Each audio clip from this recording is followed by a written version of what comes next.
Hello there and welcome to the channel. I'm Patty, and in today's video we're going to be taking a look at a large fanny pack here from Nora Tactical. Now, very briefly, Nora is a side project of a dude who spent 14 years in the Norwegian Army's Home Guard, and he was an assistant team leader and a team leader for a light infantry unit that carried the Carl Gustav. So he definitely has some experience having to hump gear, and he's been making custom gear from his small shop there. So not only will I be going over this right here and of course all of its features, I'll definitely be doing some side-by-side comparisons with the Spiritus Fanny Pack, the smaller one. I know a lot of us either have that one or have been issued it, just so you guys can kind of see how they might compare. So stick around.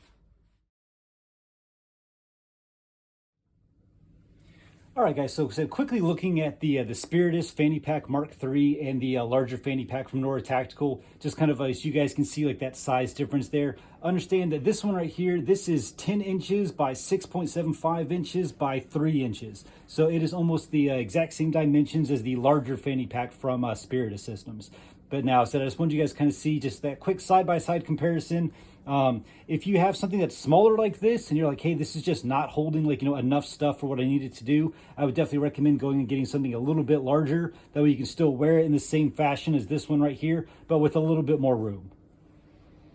Okay, so you guys should be noticing that this is not, in fact, multicam or M81. This is actually the Norwegian woodland, so that M98 pattern. This is my second favorite camouflage. I just think that Sweden's is just a little bit cooler. I don't know what it is. There's just something about their color pattern that I really dig. But said I got it in this camouflage pattern right here. Said I really like it. It also works great for the woodlands in the southeast.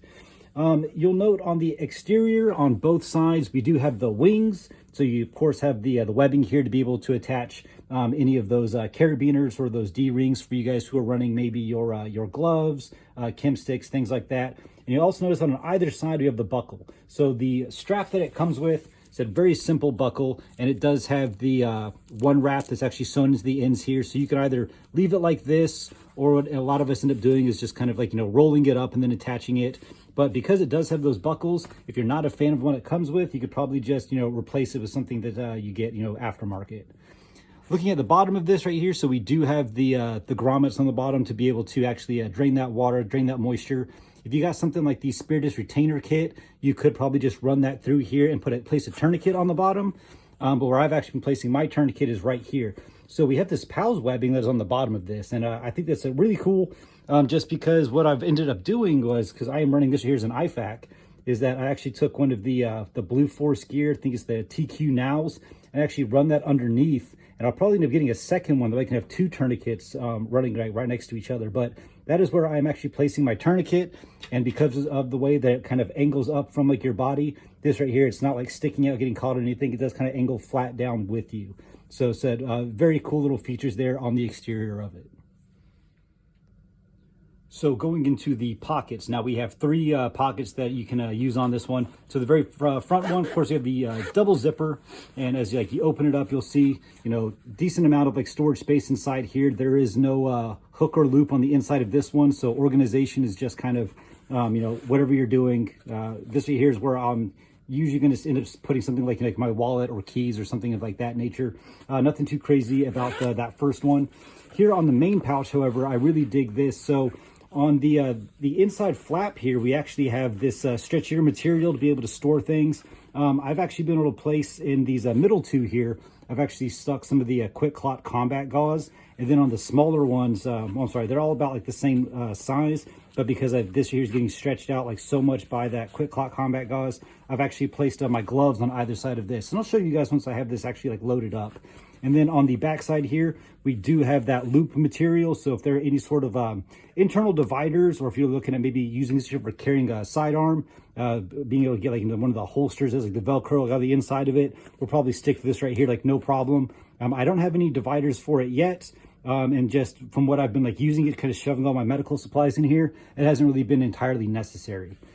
And then on the back side, we have another smaller pouch. Now this right here is just held together, held closed by that small piece of Velcro there.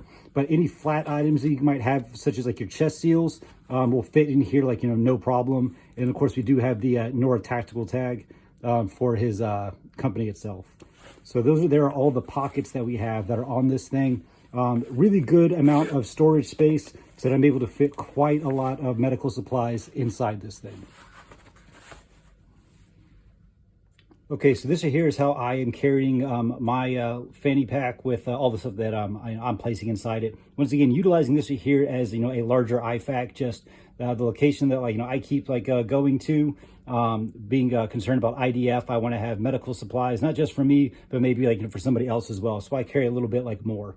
So on the outside here, so with that TQ now attached to that PALS webbing, I've got an external tourniquet. In the front pocket here is where I have my keys. And then a can of Zen, super important. If I get hit, please give me one of those. Going into the larger pouch, however, as I open it up, you'll see that I have a tourniquet sitting here like on top. And now you can just see the amount of crap that I have inside here. So this here's what I was talking about with being able to have the quick clock combat gauze like shoved inside the two middle portions. And like I said, it does kind of like overlap a little bit, but my gloves end up fitting inside here on this either side, no problem. And then of course I have, like I said, more of the quick clock combat gauze, some more like dressings that are in here. And then on the back side here is where I have my chest seals. So you guys can see just how much stuff I'm able to actually carry inside this thing. And it's just something that said, if I'd rather have it and not need it than need it and not have it. And so everybody can stare at my junk. This right here is what it looks like while it is like on. Said it is a, you know, fanny pack. You guys can see how it kind of angles up, tapers up like a little bit, but said it works great. Said I can wear this in the front or can wear this like in like the back, but said very comfortable. Of course, if I'm wearing my plate carrier, you know, it stops, you know, well above this right here. So there's no issues like a dangler. And said, and it holds everything where exactly how I need it, where I need it to. All right, guys, so final considerations. Like I said, I really like it. This right here works very well for, like, you know, what I'm trying to do for it. Said once I get back to the States, I'll probably keep it in a very like similar like a setup and actually keep this right here, like, you know, in my vehicle. So I really like this. When we're looking at gear that is going to be, you know, custom, understand that, hey, the price is always going to be a little bit higher, especially because this is coming, you know, once again from one dude out of Norway. So with shipping, this here was $150. I know it's a little steep for some of you guys, but said not only is it custom gear, but it is also in this camouflage pattern. So with the Norwegian Woodland, thanks to guys like Grand Thumb, Administrative Results, some of those different gun tubers. I know a lot of guys have been wearing their stuff from Nora Tactical, and a lot of guys are like, oh man, I really like, you know, getting like the uniform, but you don't have any gear for it. So this guy not only makes this, he also recently made a dangler. I've seen a plate carrier from him, and there's a really sweet assault pack that once I go to start retiring, looking at getting rid of all of my multicam OCP stuff, I might try to get one of those. So like I said, all in all, great companies. Here's very like well made. I said I'll link them down on my both YouTube and my Instagram, so definitely go and check those guys out. And then later on, I'll get into actually carrying the fanny packs with your actual duty gear and how you guys can incorporate that a little bit better. So if you guys have any questions, hit me up. Here for you guys. Later.